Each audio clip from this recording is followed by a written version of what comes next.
Rolling. Can you clap? Just once.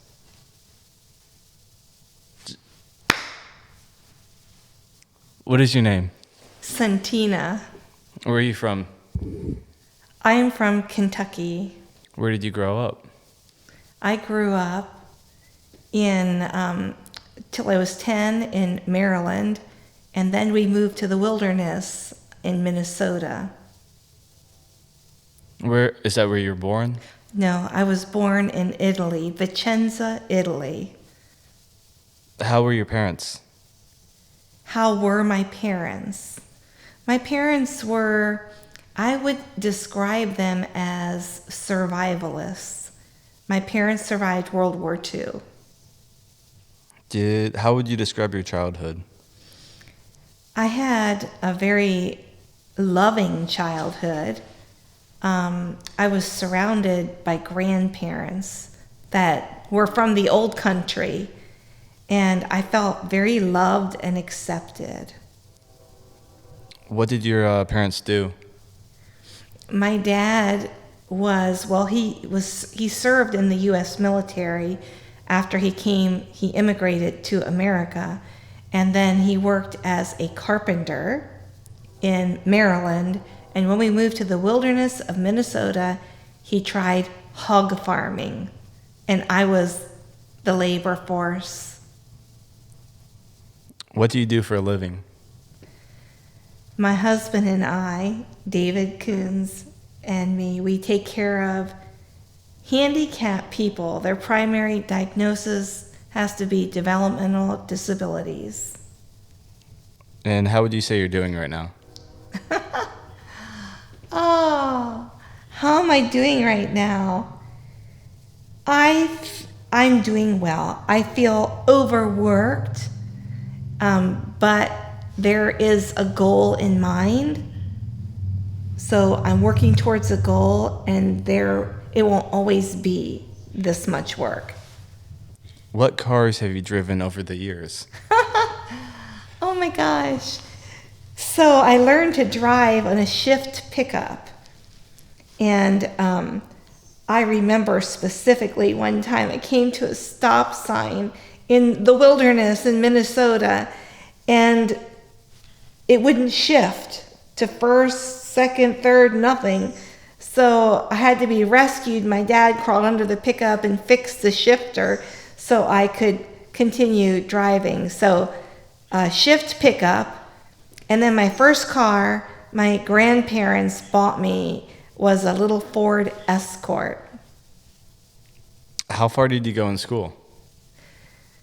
So I have a bachelor's degree in elementary education. How did you get into your line of work? Boy, that's a loaded question. So when I married my husband 32 years ago, he was already working with handicapped people. So after I had children, then I stopped teaching, and we homeschooled for 17 years.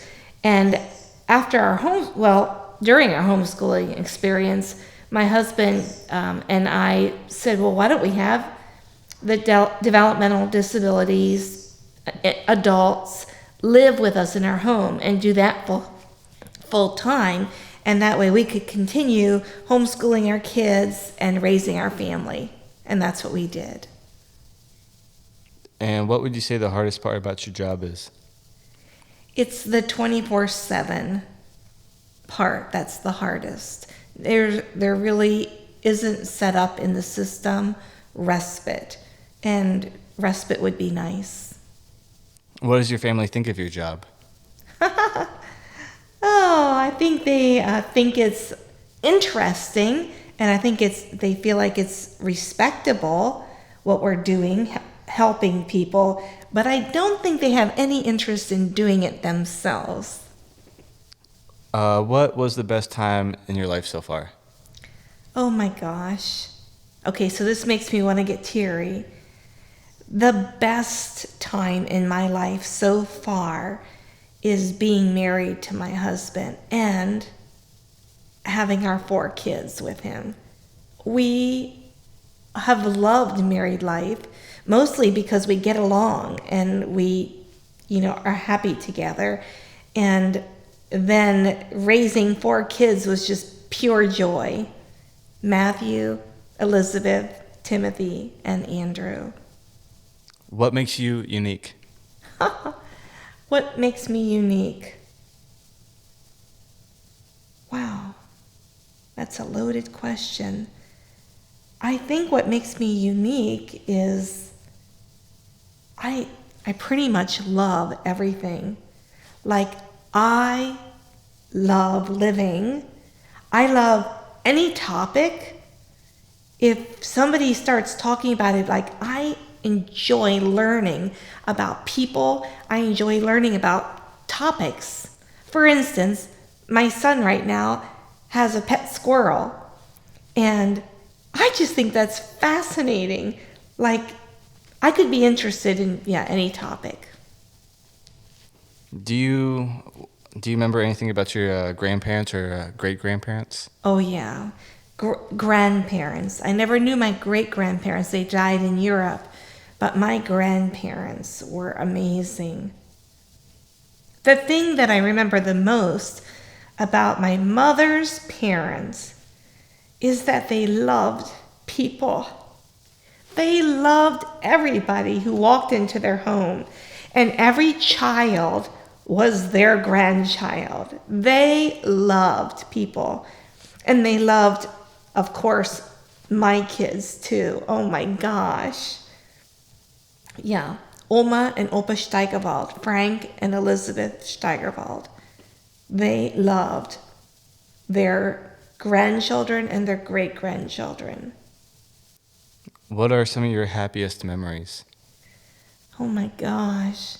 My happiest memories probably are with my grandparents and just having them smile at me.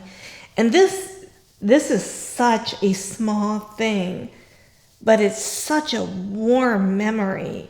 I remember my Frank Steigerwald, my mother's father.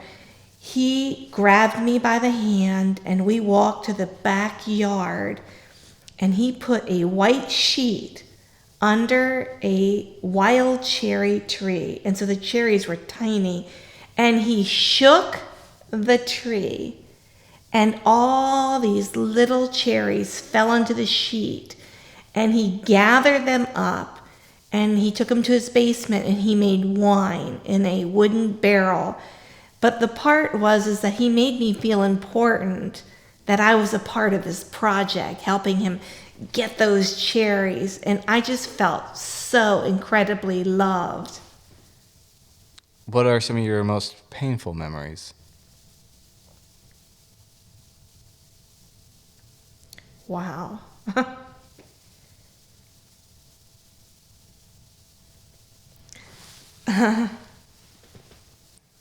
When I was 12 years old,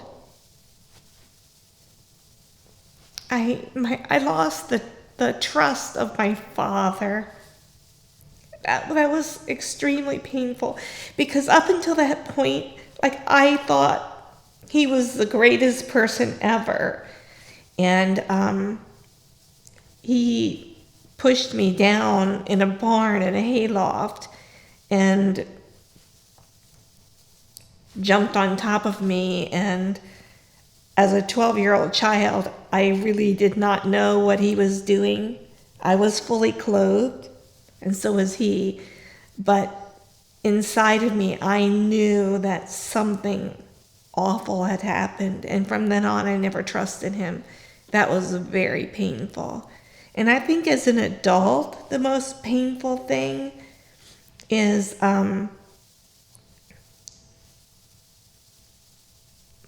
felt like my life was like the Garden of Eden and glorious until Elizabeth eloped, and I was just scared for her safety. That was the most painful as an adult. What is your favorite food? Favorite food. Gosh, fried cabbage comes to mind. Made the European way. You just take a head of cabbage, you shred it, you fry the onions with the cabbage in there, some coconut oil and salt and pepper, and it is divine.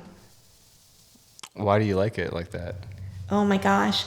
I'm thinking that I like it that way because it goes back, childhood memories are really strong and warm, and I remember my grandmother's making fried cabbage. What was a horrifying experience? Horrifying. Oh my gosh. Something pops in my head immediately.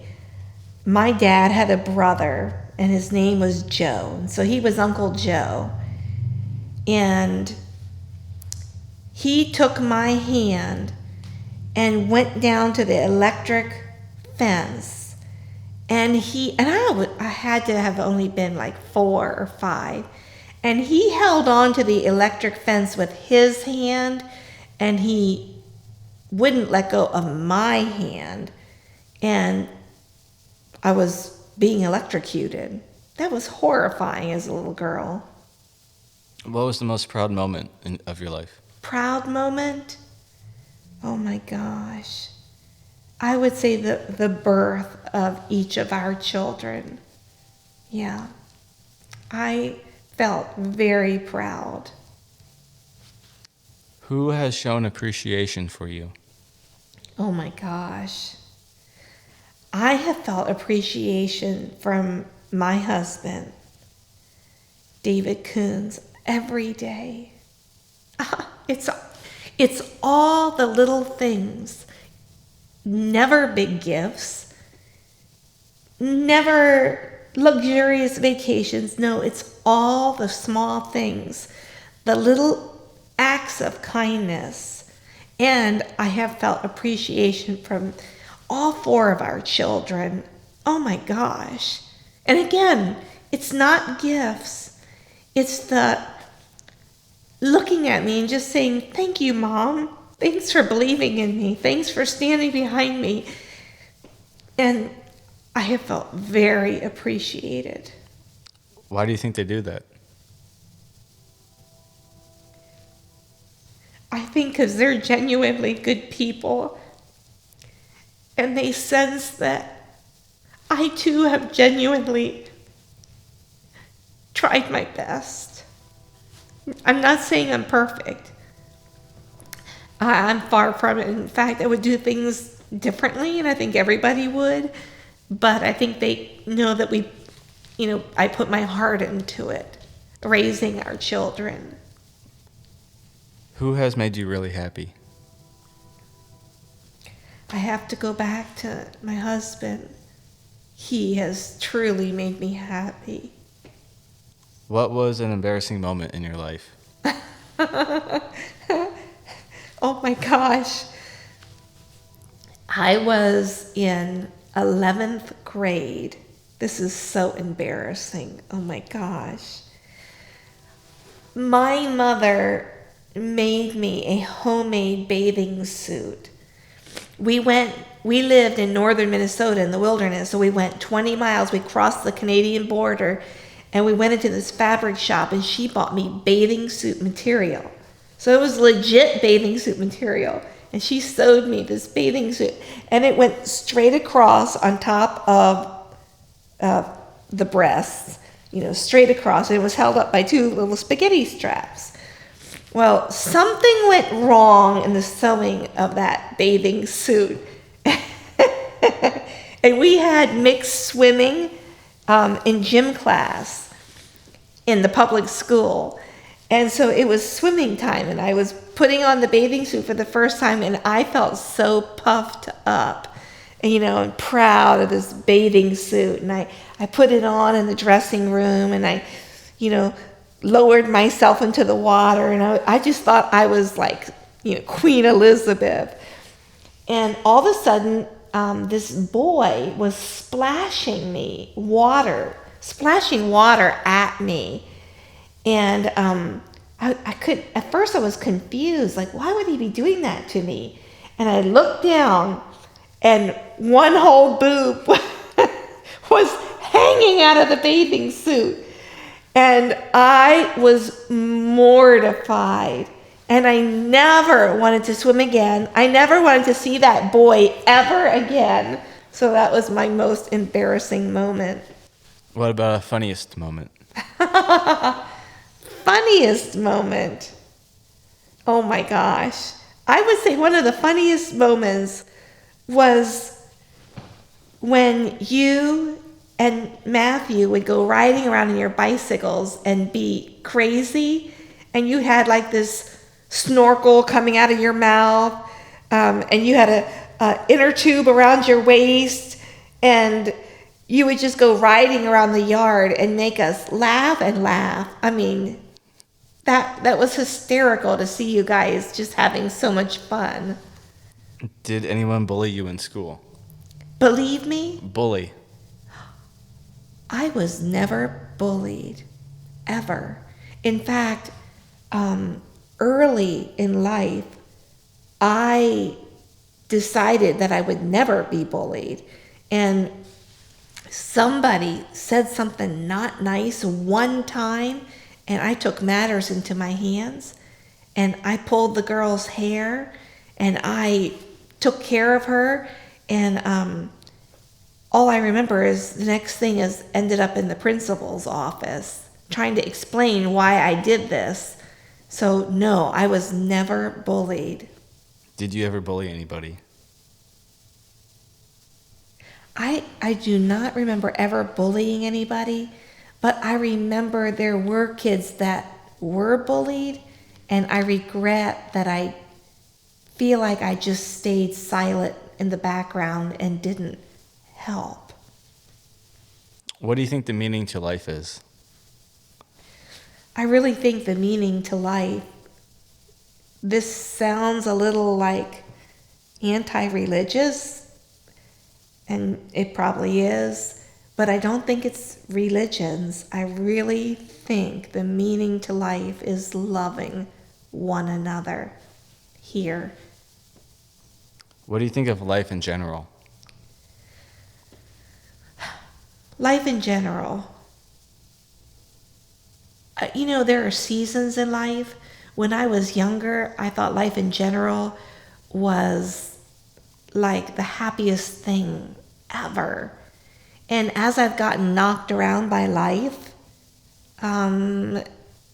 things happen.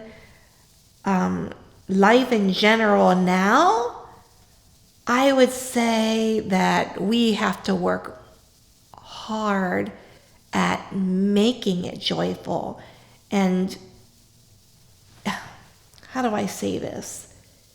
I no longer, maybe my innocence is gone a little bit about thinking that everything is wonderful, and now I have to kind of make it wonderful. Focus on the right things, on the people around me, loving people, being good to people. I really think that now life is kind of what you make it. It's hard, and you can make it better by being good to those around you. What do you think of the universe? Oh my gosh.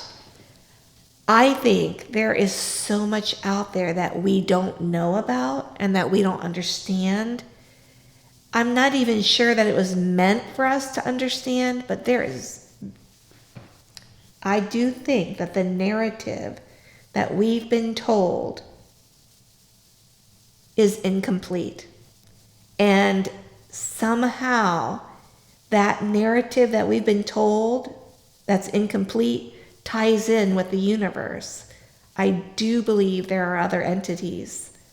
I don't know if they're in the spirit realm or if they are physically living on other planets, but I do believe that they are out there, they exist. And the part that I don't understand is how we tie in to what's in the universe. I don't know how they relate to us and how we relate to them.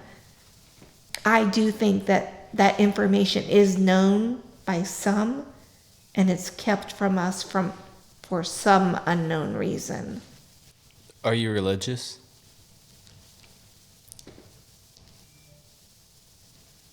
As far as the world denominations, I would say no. I would say I'm spiritual, but not religious. Does that make sense? Is, Do you believe there's a God? yes. I do believe there's a God. I do believe we were created. I believe that we're loved and watched out for. I'm not sure if it's angels. I'm not sure if it's loved ones that have passed on that watch out for us. And you said more kind of spiritual. Why would you say you're more spiritual? Than religious. Because I believe that spirituality is broader than religion. I believe that religious denominations divide people. It's divisive. And I feel like spirituality pulls people together. It's inclusive. I think that if we knew that we were all one people and that we are all made of the same spiritual nature, that we would be good to each other. I think there would be no more war. And that's why I think governments and religions divide. Have you found love? Yeah, I have. I have found love from the past, from grandparents to parents to my husband to my children. I have found love. And let me extend that on to other people around me. Yes, I have found love. What did you like in school? What did I like in school? The learning. I enjoy learning anything. Did you have a favorite teacher? I do. One comes to mind immediately. There was a 7th grade teacher, and she taught writing. And I remember she took a special interest in me. And I'm not exactly sure why, even to this day. But she gave me like little gifts. She was an older woman. And she gave me these sweet little like notebooks, like things to journal in. And she did not give those types of gifts to other people. And when she did that, it made me feel significant. Why do you think she did that? I think she saw a young girl that, I don't know, that would appreciate being encouraged. Did you hate any teachers? Yeah. In 7th grade, there was a biology teacher. And I remember he gave me the creeps. And he would go by the girls and touch them. And he went by me one time and put his hand in my hair. And I hated him. And I let him know. I'm pretty sure I elbowed him. That's my memory. And I gave him the glare, and he never touched me again. What is your biggest goal in life? My biggest goal, I think I keep going back to just being loving to the people that are around me, my family.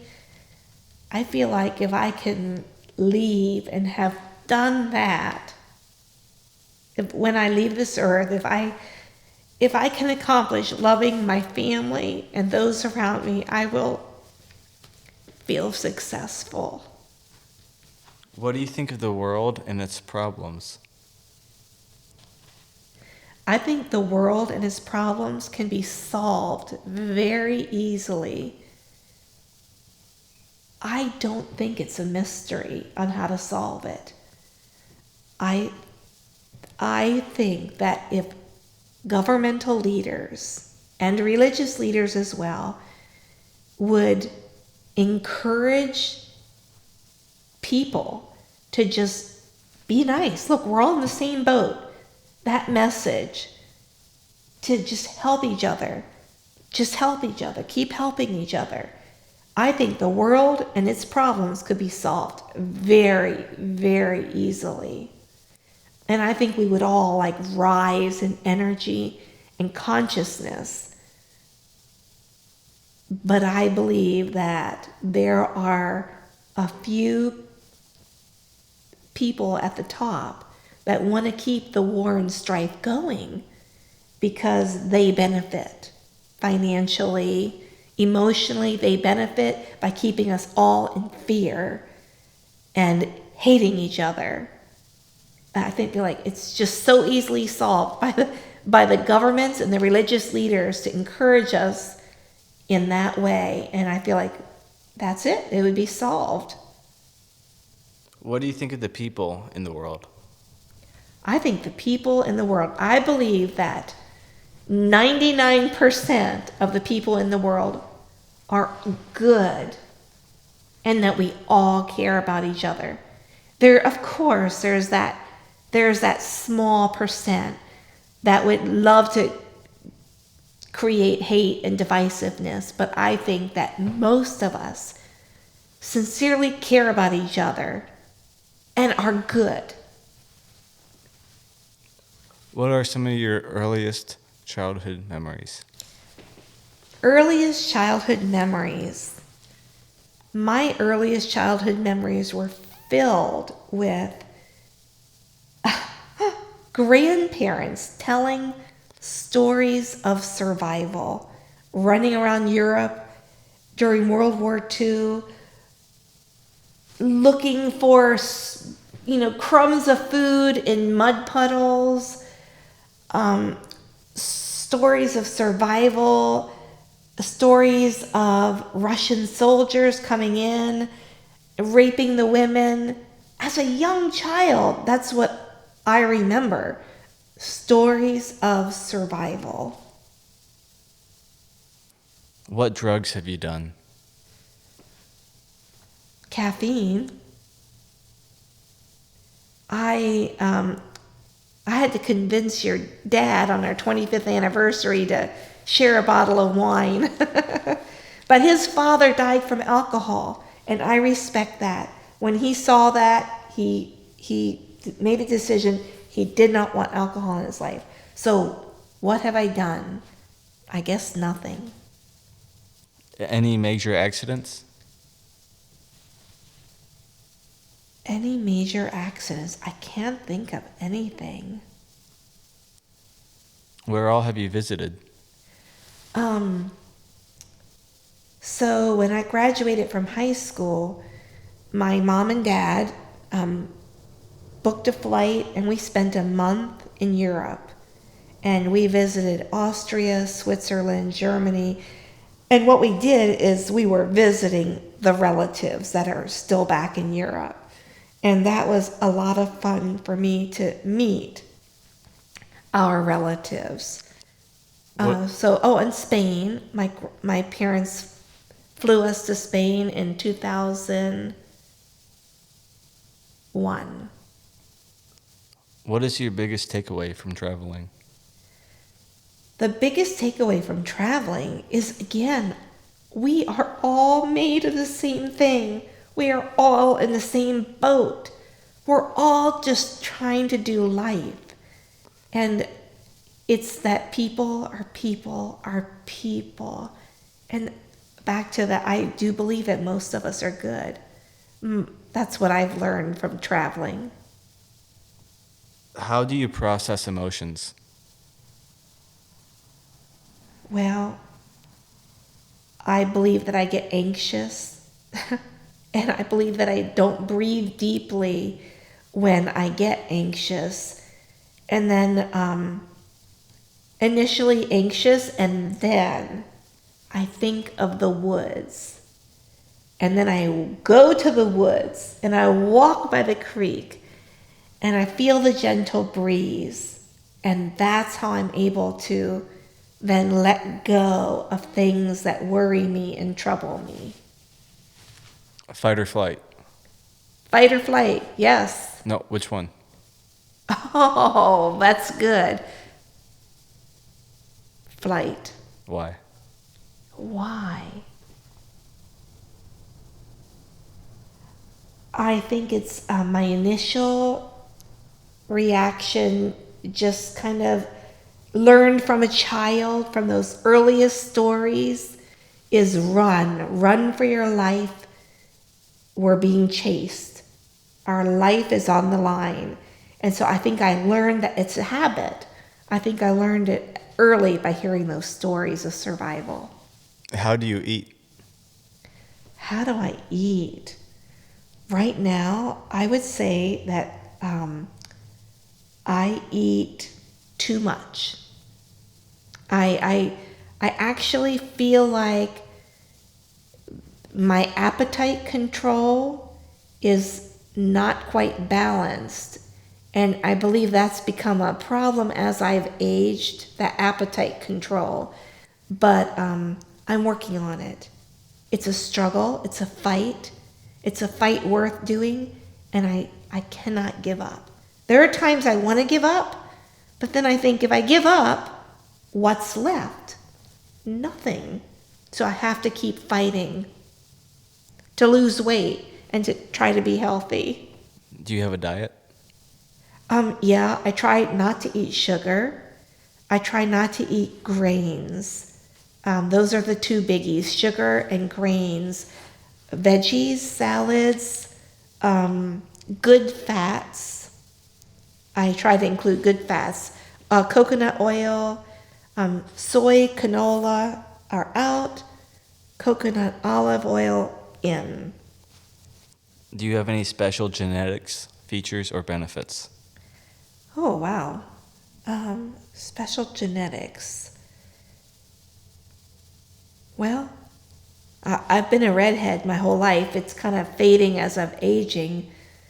But I have read more than once that people with red hair have a very high tolerance to pain. They actually create their own opiates in their body.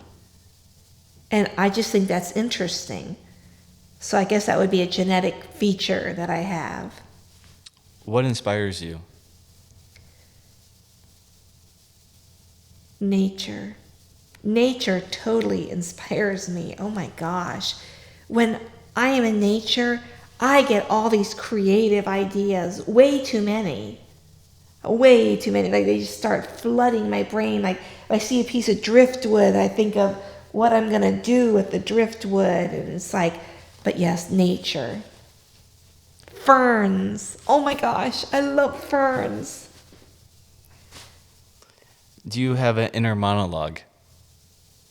Wow, you ask such good questions. The inner monologue. Wow. I hear myself, the inner monologue, just keep going, keep doing the right thing, keep loving people. This will all work out, even when it doesn't appear that it will. What imaginations do you have?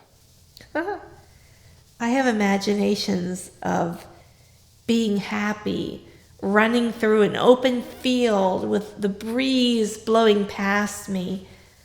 I have not given up on this dream of just living free. And by free, I mean, it sounds like Like, I would just love to have a garden, a little tiny house with a garden and a van where we can hop in and travel around in the US to places that I haven't seen yet. To me, that would be a dream of living free. What was your favorite subject in school? I guess I'd have to say history. I find it fascinating that we keep repeating history and making the same mistakes. How well did you do in school? I had to work hard. School didn't come easy. In fact, when I applied to college, my ACT score was so low. And I think some of it was language.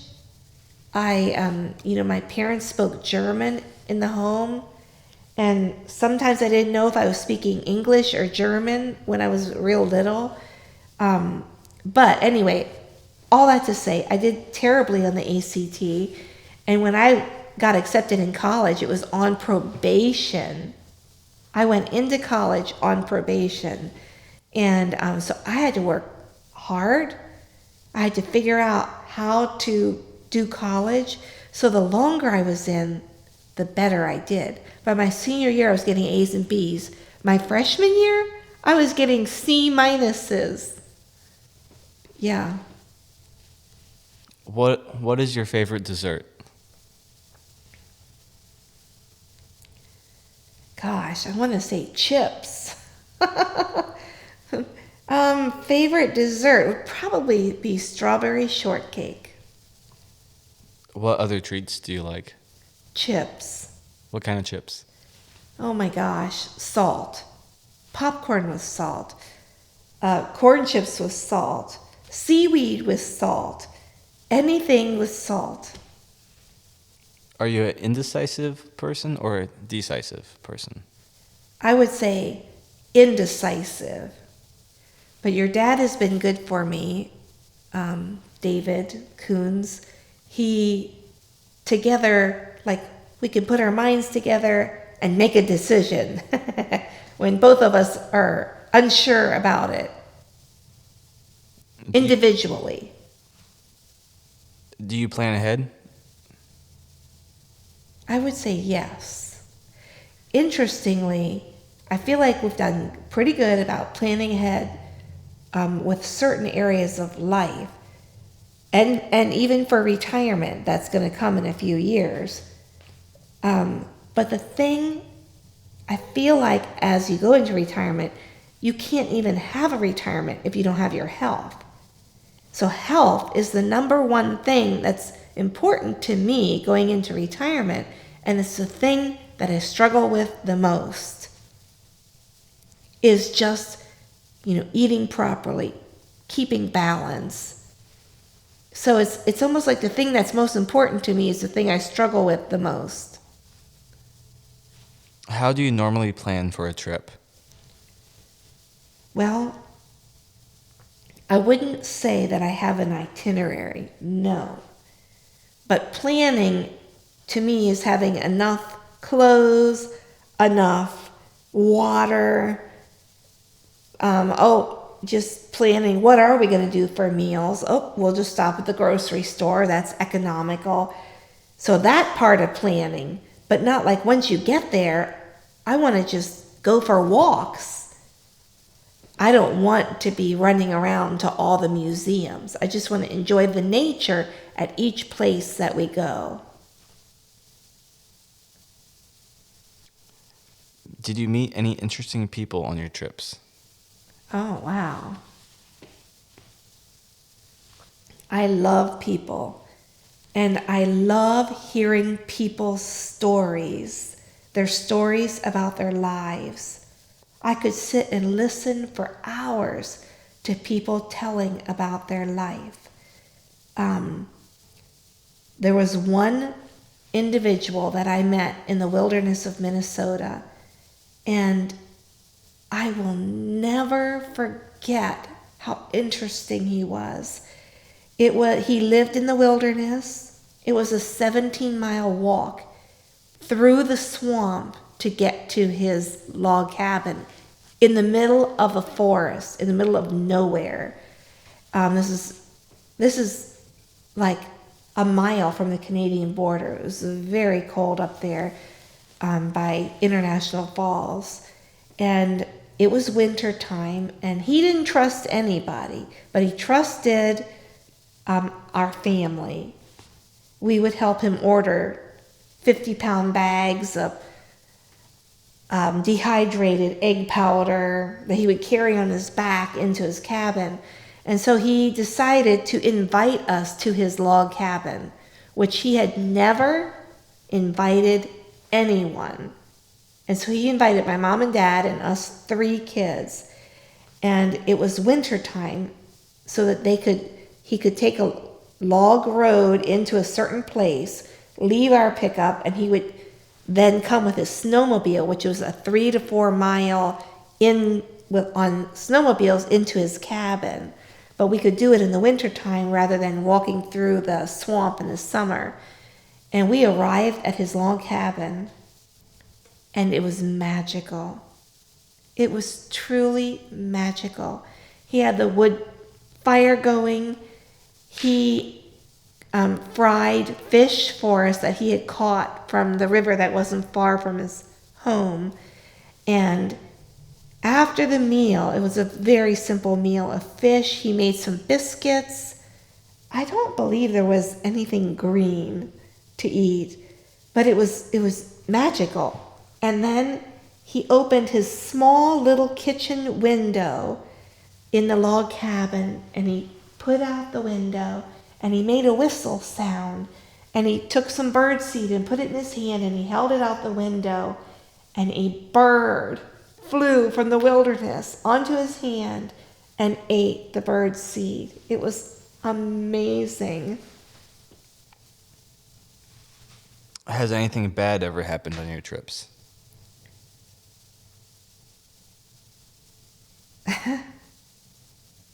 I cannot think of anything horrible. No. Anything bad that happened, they're just small things. Nothing big, nothing major. So no. Do you have any funny stories to tell about yourself? Well, I guess what comes to my mind about these, trips and is just that we decided to go up to Pikes Peak. And I thought it was a great idea when we started out. There was a paved road and it was wide, and I was like, hey dear, look, this isn't going to be so bad.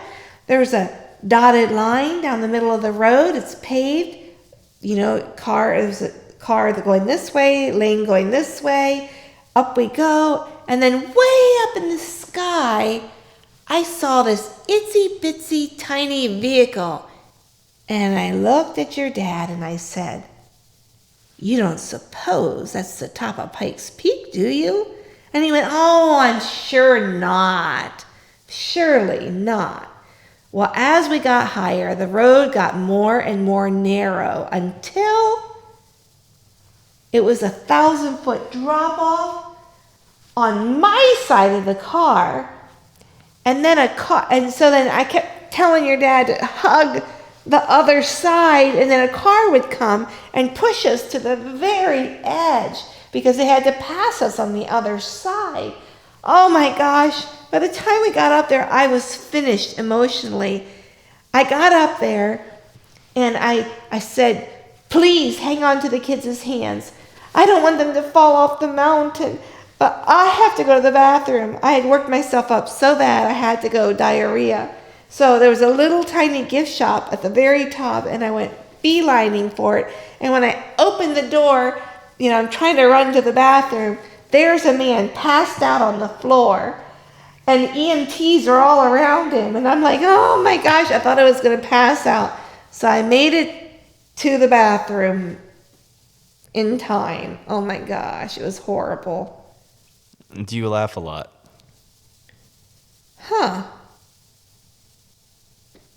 I would say medium. I don't know. I think the best way to get that answer is to talk to other people to describe me, because I would say kind of, but I don't know if that's accurate. Do you like to laugh? I enjoy laughing, yes. Do you like to cry? I enjoy crying, yeah. When was the last time you cried?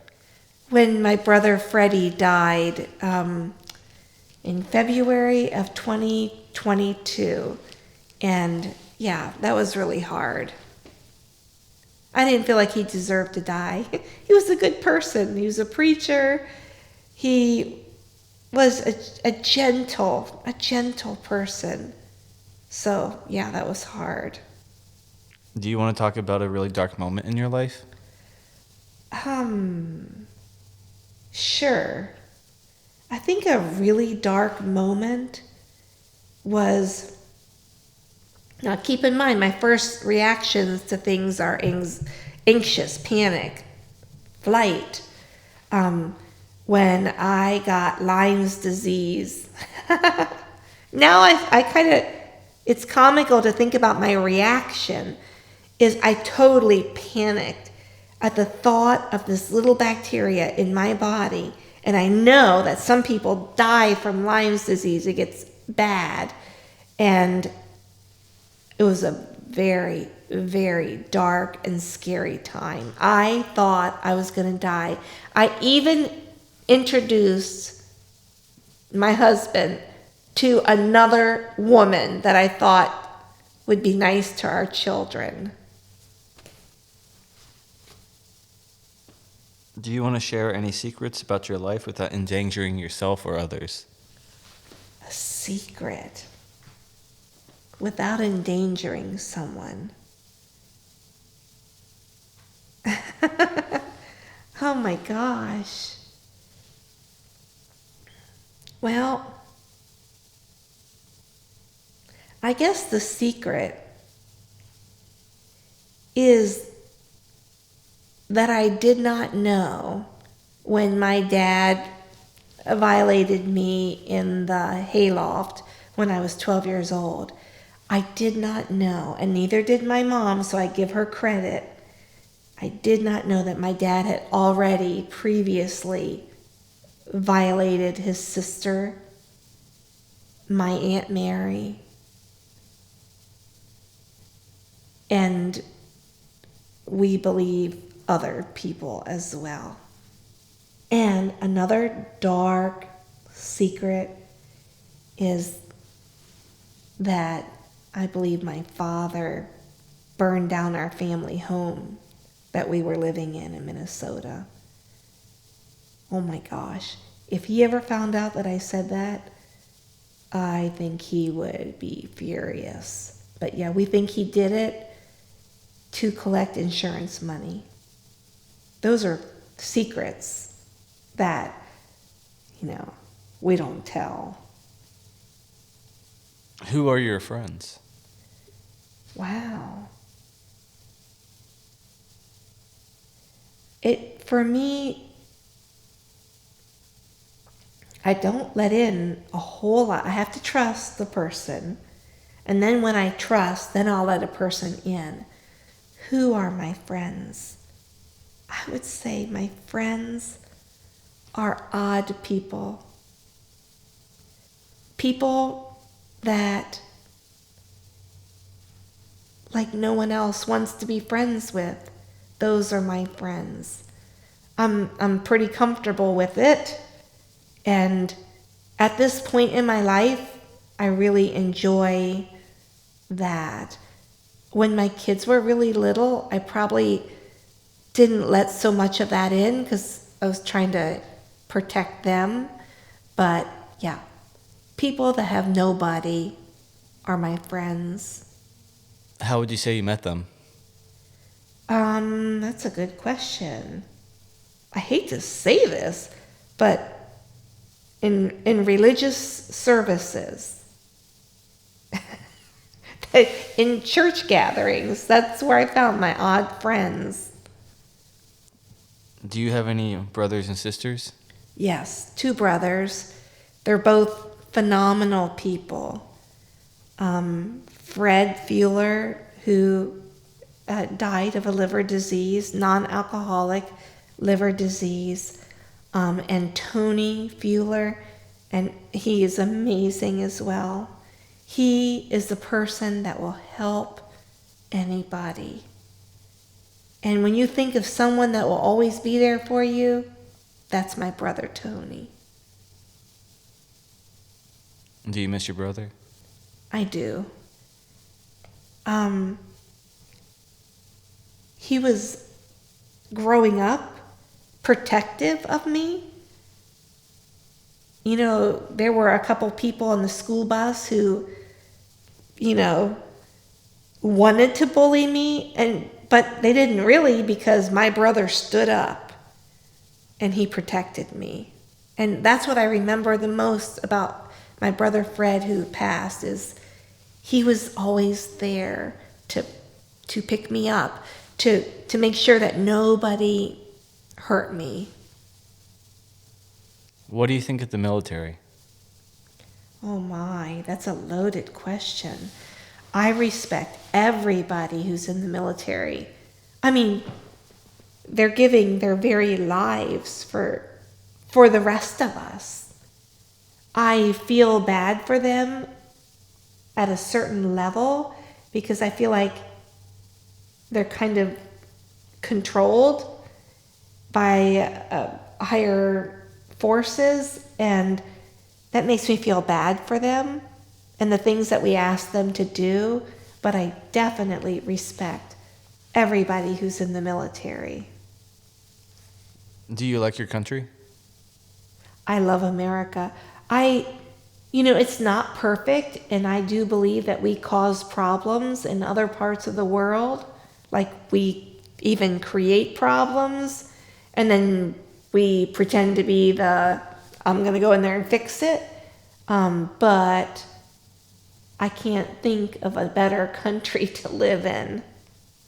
Yes, I love America. Are there things that can make this country better? Yeah, I feel like all it would take is for us for the governmental leaders to want to bring unity. Rather than keeping the divisive narrative going. And I think the government would have to feed it to the press bringing it out. Look, let's all help each other, let's get along, we're all in the same boat. I think keeping the discourse open, the communication on both sides, looking at things from different angles, rather than the hate narrative. Have you done any volunteer work? Volunteer. Well, when we lived in Chicagoland, we would go down to the rescue mission, and we would go down there and volunteer our time with the rescue mission. We get paid for what we do, taking care of the developmentally disabled people in our home. It's strange, we get paid, and yet I feel like a volunteer. So I feel like my hands are full of helping people. Every day, that's all I do is help people. On a very earthy level, changing diapers, feeding people. It's not like a sophisticated helping people. It's with the shovel, working in the trenches. Have you ever bought any lottery tickets? No. If you were, how would you fantasize spending your money? Oh my gosh. Immediately, the first thing that comes to my mind is to divide it up with my children. It's to help them, with their homes, with their businesses. What is your favorite restaurant? Wow. I'd have to say I really love Asian food. I love Asian food. What do you like to order? Well, you know those green beans, those like tossed fried green beans, stir fries. I love stir fries. What kind of food do you like to cook? Salads. Nice. Make them pretty presentation salads. Why? I feel good about it. I feel it feels healthy. It makes me feel good when I do that. Do you like any politicians? Oh my gosh. I really can't think of any politician that I really like. I feel like no matter if it's Democrat or Republican, that when you get so high up, you really can't live your values of what you want on either side. So, but in the state of Kentucky, we have a man that I think tries to live his values, and his name is Rand Paul. I think he's a good man. Who is your favorite president? Oh, Abraham Lincoln.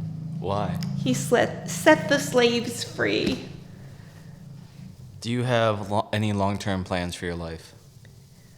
Long-term plans is I plan to work at staying healthy during my retirement years, senior years. That would be my long-term plans, is to work at health.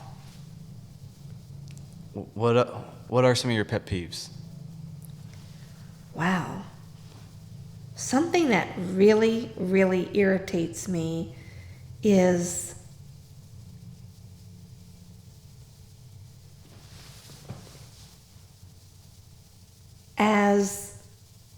when somebody judges another person prematurely without really trying to understand where the person is coming from and why they might be doing what they're doing. Here's just one example: drug abuse. On this side, after being beat up by life, I think that most people, this is just me, abusing drugs because they're hurting in some way.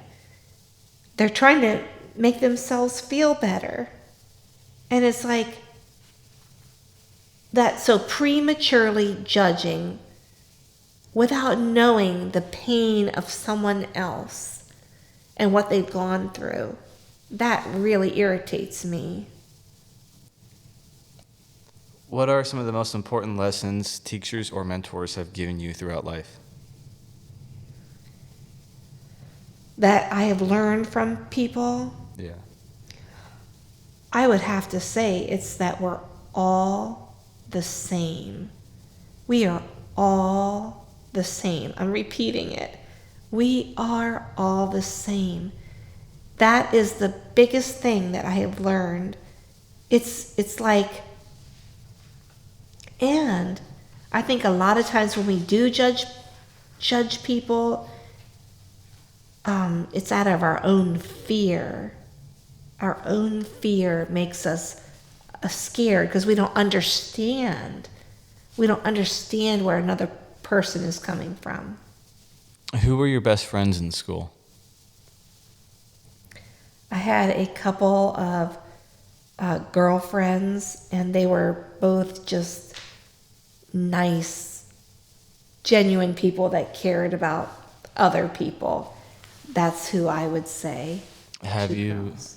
I'm sorry. 2 girls. Have you kept in touch? Gosh, we did for years. And then when we,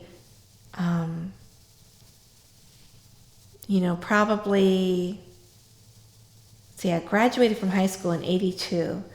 Probably by 2000, I had lost touch. But even as recent as a year ago, I had a friend from kindergarten send me a note, and I sent her a note back. Why would you say you guys were friends?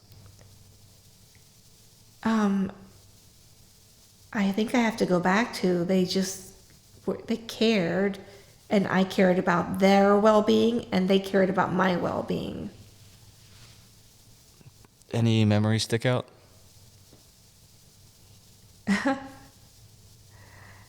Um, wow. That's a good question. I would say just one small little birthday party where we played pickup sticks. It's interesting because I didn't have in like elementary school, not like deep friendships or anything. Um, I guess, yeah, just a birthday party with pickup sticks. We played pickup sticks. Were you ever jealous of anyone in school? I think I have had jealousy. I really do. Um, but in school, I don't remember feeling, well, so I guess more my jealousy was probably envy.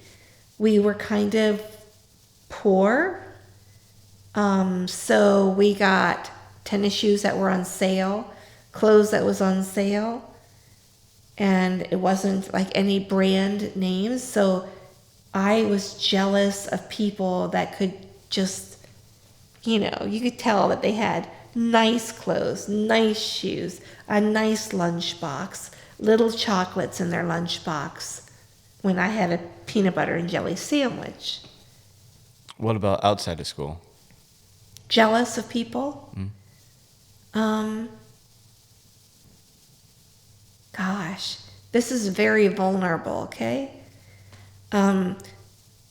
I do believe that I was jealous of my mother-in-law when my husband would show her affection. And, that was a struggle for me. I really should have been more mature and compartmentalized. His love for her was the love of a son for a mother, and his love for me was the love of a man for his wife. And for some reason, I do not feel like I was able to do well with that. I was jealous. Yeah. If someone was to ask you when you were a child what you wanted to be when you grew up, what would it be? Occupational therapist. Why? I guess it was interesting because even from a young girl, I wanted to be an occupational therapist. I think I love the idea of helping someone that couldn't do something. Let's say open a can. Let's say vacuum their floor. The thought of helping a person accomplish that was like life-giving to me. Did you ever do any sports in school? I wanted to. I was jealous of the kids that got to do sports. I had to come home on the school bus and work on our family farm of feeding the pigs. So I could not, no, I was not allowed to do extracurricular sports. Besides that one incident where you pulled that girl's hair, did you get in any other fights? No. Did you ever skip school? That's the question for you. No, but I went to an R-rated movie one time, and my mother did not know it. And when she found out that I'd gone to an R-rated movie with my girlfriend, she said to me, "I am disappointed in you." It crushed me. I bawled and bawled at the thought that I had disappointed my mom. Of course, I apologized. Upon graduating, what job did you go into? I went elementary education was my degree, and then I started teaching school at a Christian school in Downers Grove, Illinois, which is Chicagoland.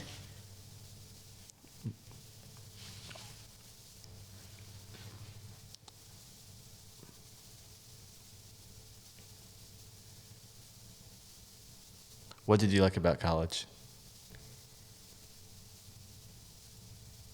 I felt like the world opened up to me. Like I was no longer living in Little Wilderness, Minnesota. There were people from all over the world at that place. So I feel like my world expanded. That's what I liked about college. Do you have any stories you want to share?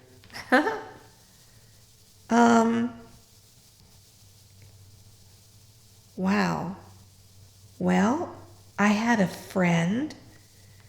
My sophomore year, I met her, and she was from Australia, Chrissy Swain. And she and I became really good friends. And I brought her home for Christmas vacation to Minnesota.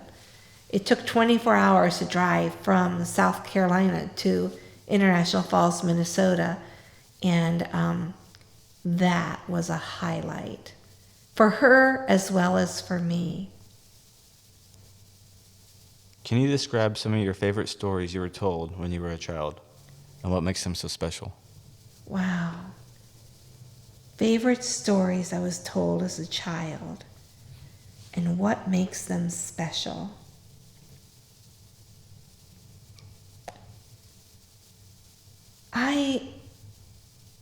This is a weird story to be telling as a favorite, but I remember my mother's mother, her name was Elizabeth Steigerwald, and she would tell me the story of when she was 4 years old, and her mother came in from working in the field in Hungary, Vercesesa, Hungary. It was a small little village, and they had to walk 5 kilometers from the little village to the outskirts of the village to get to their family field where they grew their vegetables.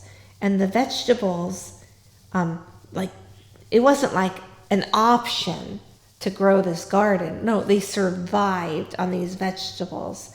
So they would walk 5 kilometers to hoe and take care of their vegetables in their field to harvest. And I loved learning about my grandparents. And then my grandmother telling me that her mother walked from the field. It was a hot summer day, and she drank water from a very deep well. It was ice cold. And when she brought it up and drank, she caught pneumonia very fast. The water was too cold, she was too hot, and she got sick. And she was laying on the sofa with pneumonia, and the doctor was called, which was a big deal back then. My grandmother was born in 1919. So over 100 years ago, and she was 4 years old when this incident happened, when her mother got pneumonia. The doctor was called. He brought his medical bag, and he gave her mother a shot that was supposed to help the pneumonia, and she instantly died from the shot. The doctor held her. When he saw what happened, it was either something wrong with the stuff that was in the shot. She had some type of allergic reaction. They don't know what caused her to die from that injection. When she was injected, she went like into instant shock, and the doctor held her while she took her last breaths. And my grandmother, Elizabeth Steigerwald, was standing there watching. And that was it. Her mother was gone. And she tells the story of running through the small village, crying as a 4-year-old. And she cried and she was screaming, "My mother's dead! My mother's dead!" And she said, door to door to door, each person opened their door and said, "I'm so sorry, I'm so sorry," and would hug her. And then she would run to the next door, and the little village door would open, and they would hug her and cry with her. And she was crushed. And it's strange that that's my favorite story, but I think what I attached to it is that my grandmother was letting me see this vulnerable moment in her life, and it made my grandmother seem real to me. And she was a real person with real joy, real sadness, real loss, and it felt real. And I think that's why that story is really special to me.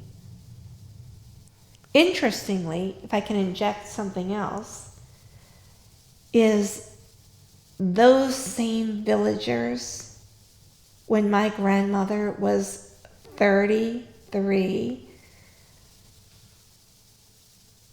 my grandmother was kicked out of her village, along with her husband and 2 children.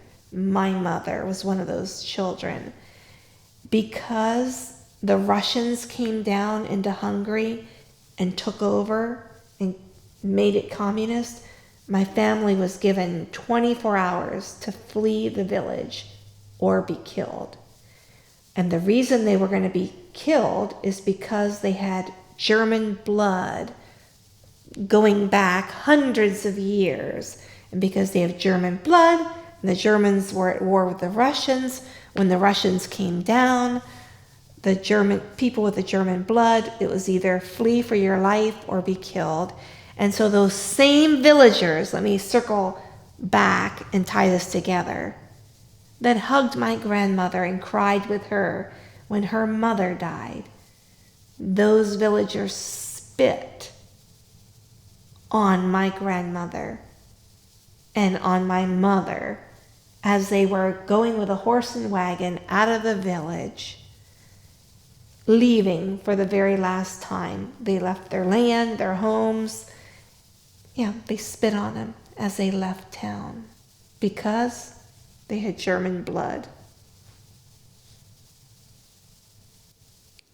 Would you like to share the last story you personally passed on in person that does not involve social media? That story that I have passed on to other people. Correct. That does not involve social media. Would that be similar to what I just said about the family history? Or are we looking for something else? Yeah, we could say the family history. Okay. Yeah. I think it would be the examples of the atrocities of war. And it feels so needless. It feels like there are other ways to communicate and solve differences without war.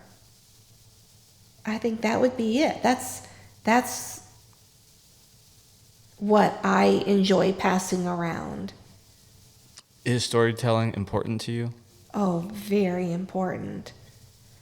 I feel like without the storytelling, you lose the significance of the lessons from the stories being told.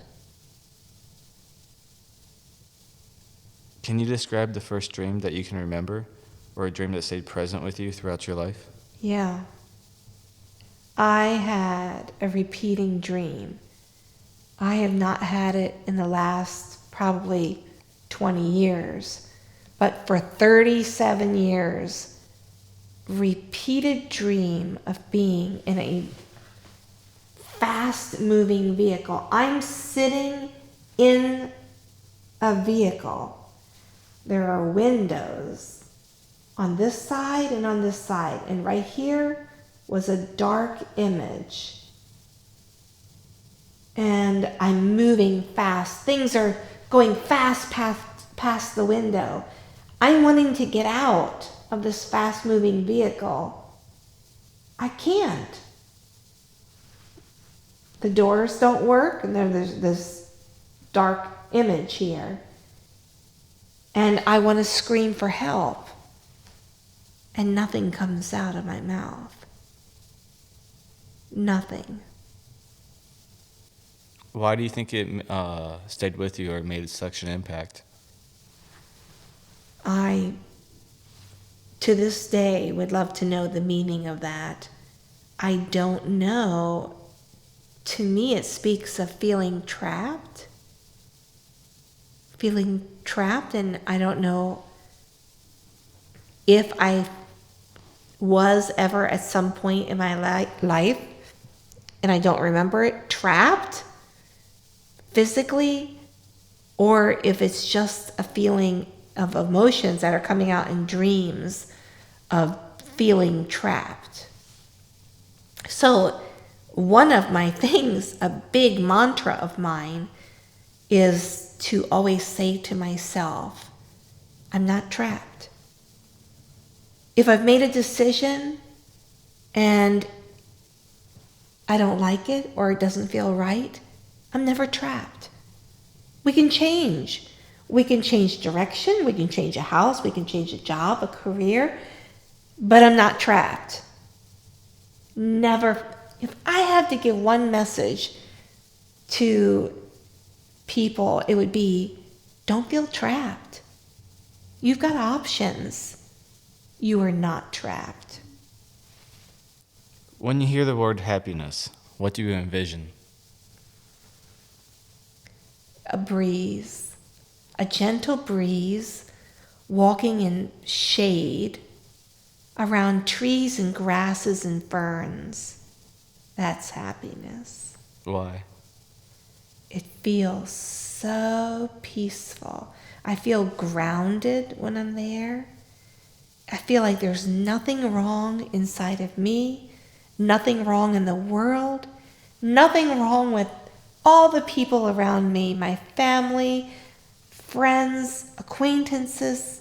When I am in that setting, a gentle breeze, some sun, part shade, grass, ferns, trees overhanging, everything is good. What do you fear? I fear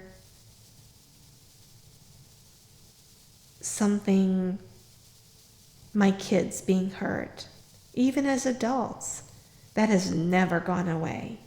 I don't want anything bad to happen to my kids. And I think that's unrealistic. We all go through hard times, and I think it's part of what makes us strong and part of what makes us have compassion for other people. But that's what I fear, are things hurting my kids. So fight or flight? Flight. Run from the problems. What is your current state of mind? Oh, I feel full. When I am around my adult kids, I feel like my love tank and my heart is full. It just makes me feel so content and happy to just have, time to be around my adult kids. What was your state of mind when you were a child? I feel like I was a pretty happy kid, compliant. You know, I did what my mom and dad told me to do most of the time. How do you envision your state of mind for the future? I really want to go into the future, which is retirement for me, with a positive outlook. I'm going to work at that because I can see how easy it is to become cynical for myself. Because when you look at the world problems, things that have happened to your kids, things that have happened to your family, like my brother passing, it's very easy to let myself go down a wrong road emotionally. But I'm willing to fight to not let myself go down the negative path. Is it okay to lie? Yeah. I've come to the conclusion we all lie all the time. We lie to ourselves, we lie to other people. In fact, I watched a TED Talk that lying is the amount of lying that we do is the same across all religions, all nationalities, everywhere, all over the world. We all lie every day, all the time. So yes, it's okay to lie. Do you live in the past, the present, or the future?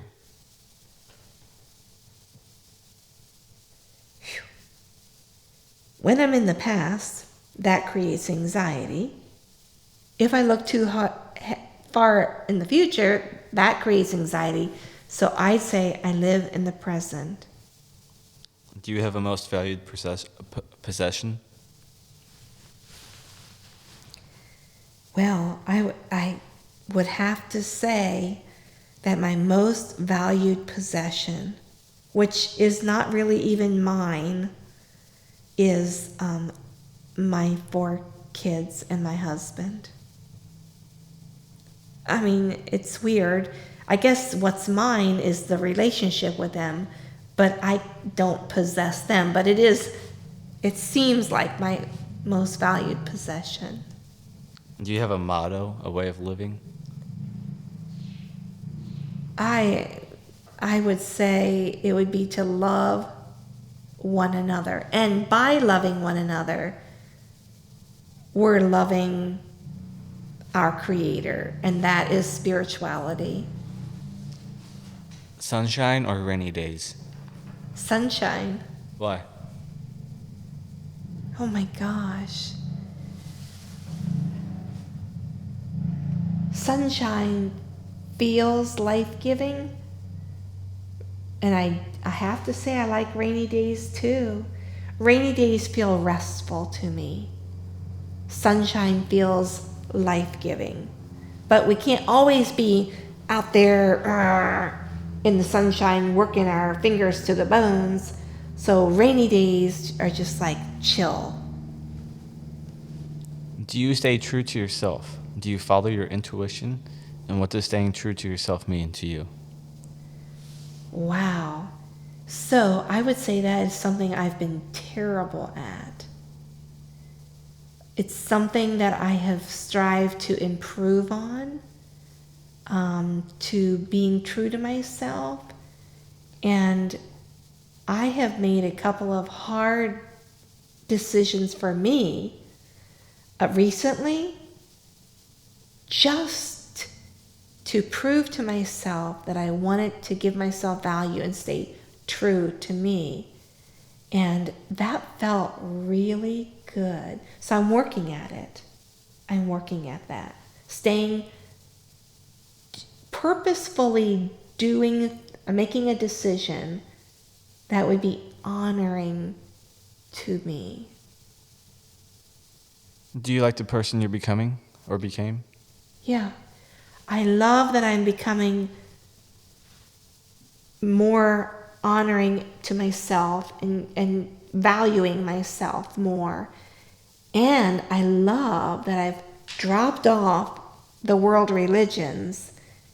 I feel better about being spiritual without the religions. That feels good. So yes, I like who I'm becoming. And by the way, I believe in Bigfoot. What brings your thoughts into reality?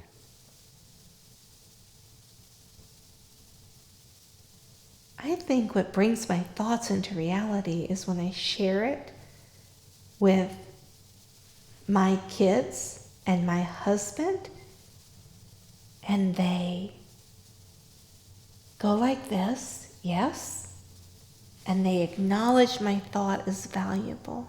They give value to my thoughts. What was the question? What brings your thoughts into reality? That's it, yes, that's it. When I share those thoughts with somebody that I love and they value the thought, and then it's like, okay, yeah, this is real. I can move forward. I can make this thought real. Do you have a daily routine? I do. Yeah, I have a daily routine. I get up, I do a couple of hours of teaching online to children in China. English is second language.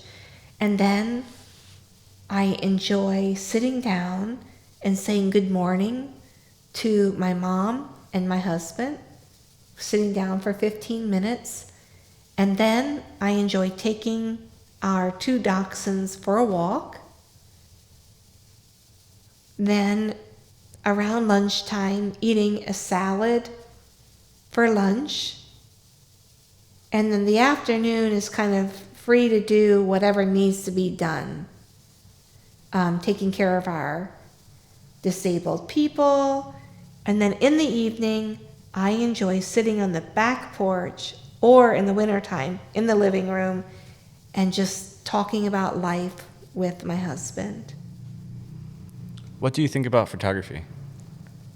I love photography. I'm not good at photography, but I love what my son Tim does. I feel like photography captures a moment. A moment. A moment that can't come again. It captured it. Are you a follower or a leader? And what do you think the difference is between a leader and a boss is? I would say I'm more of a follower. And I think the difference is, I think a leader knows the personality and the needs of the people that are around him and knows how to tap into it and to really bring out the best in each person. And I love hearing the stories of my kids who have been in managerial positions and listening to them talk about how they've studied different personalities of the people that they are serving.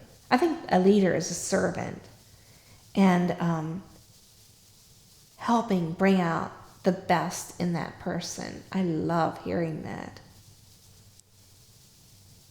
What can you do to make your life better?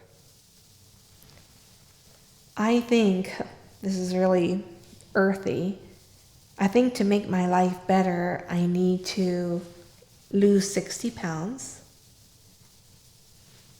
I think it'd be easy on my body. You know, it's just, if your body can move easily, you're better off for it. So that's what I could do to make my life better. If you could have a conversation with one person, dead or alive, who would it be and what would you talk about? Wow. I do think it would be Elizabeth Steigerwald, which is my maternal grandmother. And I would want to know how, being on the other side, what is it? What does it look like? How does it tie into our life here on earth? How do they relate to us? It would be I want her to tell me everything that I need to know to pass on to the people around me, my kids, my husband, friends. What do they need to know to prepare? What is it? What are these other entities? What are angels? Who helps us? Our beginnings. If I had to guess, they know everything. They're in the know now.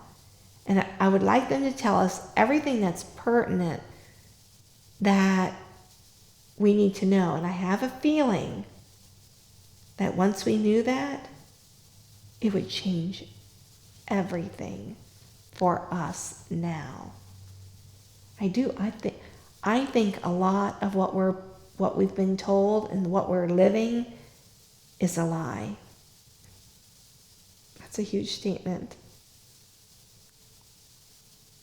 We've reached the end. Is there anything you want to throw in there?